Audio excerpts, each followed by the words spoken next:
Welcome, welcome, and welcome to Advanced Health Occupations. This is the beginning of year 2 for your students in the medical pathway.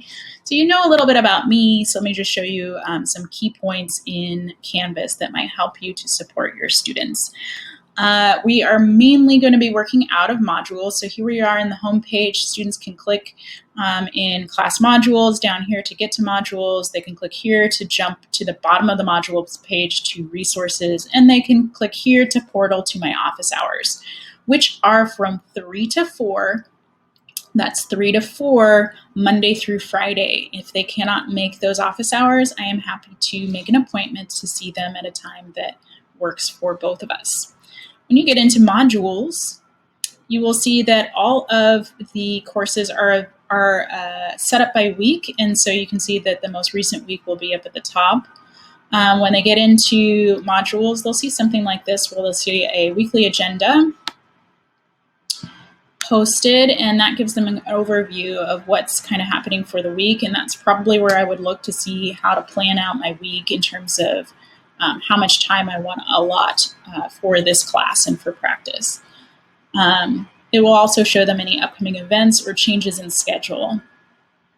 You'll also see links to any kinds of assessments or weekly materials and source materials posted by day.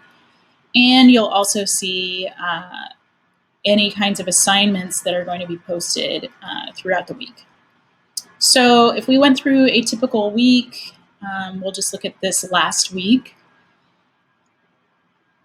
You'll see that this detailed calendar will tell them about anything that is coming up. So for example, one of my policies is that students have the opportunity this year to not only retake assessments that they did poorly on, but I'm adding in the option of them revising work from the unit up until the date of the unit test. So that means that I will accept late work. There is no penalty on that. And I will accept retakes as long as it's happening within the unit of study. So if we're in Unit 1, they can redo anything from Unit 1 until we take that Unit 1 test. And then I want them focused on the next unit. And the reason that I'm doing that is because I want them to master the content. And if that means redoing things until they have a better understanding, then I'm all for that.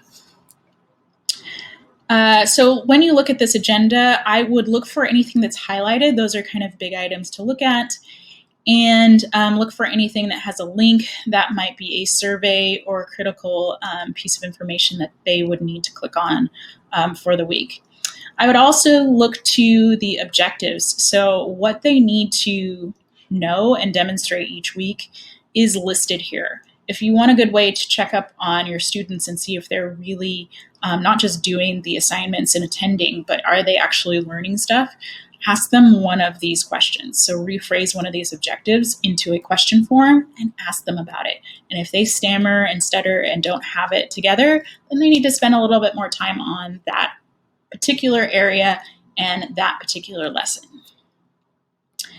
If they move forward, you'll see that a lot of our units will also have kind of our daily agenda.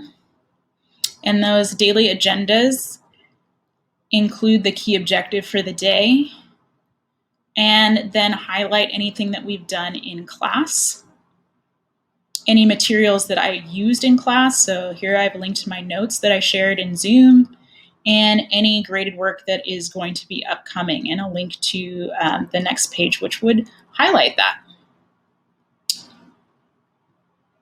Another thing that you might find useful in our lesson materials is just the lesson materials page. And this is where students are going to be able to access resources. So where they normally would have a textbook or notes, all of that material that they're supposed to be learning from is going to be hosted on the lesson materials pages.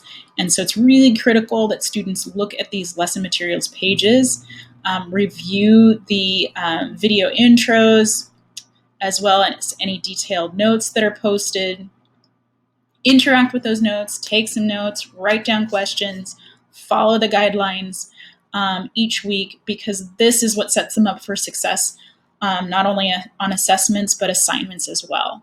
So they cannot expect that all of the materials needed to do the assignment will be on the assignment page. They instead live in their digital library or digital book, which is called this lesson material. Also note that on every lesson material page, I tend to put optional practices. So a lot of students will need like additional practice or want to review in another kind of way. And so I will link sometimes some additional resources that they can use to practice. It's not required, but it is good for them to review. And then I'll have submission guidelines. Keep in mind that any kind of digital submission on Canvas, I also allow students the option to come to office hours and just have a conversation about those same questions and receive credit as well. Okay, so the other thing that I will show you briefly before we close for today is that I do have in my resources page, which is at the bottom of the modules, technology tips and letters of recommendation tips. So your students are all in the process of requesting letters of recommendation. Some of them are thinking about next steps after school. So whether that's career or college or technical program, many of those require some sort of letter of support. If they are going to be doing that, I do ask that they look at this guideline, which tells them exactly what I need to be able to craft a beautiful and customized letter for them for that purpose, and the submission guidelines and time frame that I need from them for that. The other thing that I will just highlight is the technology tutorial videos. So if your student is struggling to submit something or to utilize any kind of applications we use in this class, I have created tutorials for all of these things and outline how to use and best use Canvas as well as all of our other digital tools. So you can use this and so can your students and reference it at any point in time. It is always here. One thing that I hope is that your students are organizing their materials. So either keeping them in a physical notebook or keeping all of our class notes in digital slides that I'm posting in a digital notebook or folder in their Google Drive or on their desktop. It is imperative that they save these materials so that they can look back at them in a quick and organized fashion for comprehensive exams, which will be coming up at the end of each term and the end of each program. So at the very end of senior year.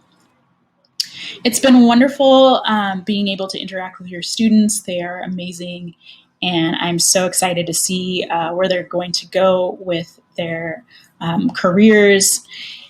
It's a great and exciting time, so I strongly encourage them to come talk to me at office hours so that I can help them connect with professionals in the field, and I'd be happy to give advice about schools and programs as well. So I am available, again, 3 to 4, Monday through Friday, to answer their or your questions. I hope that you are safe and that you are healthy and happy, and I wish you all the best. Thank you for letting me teach your children.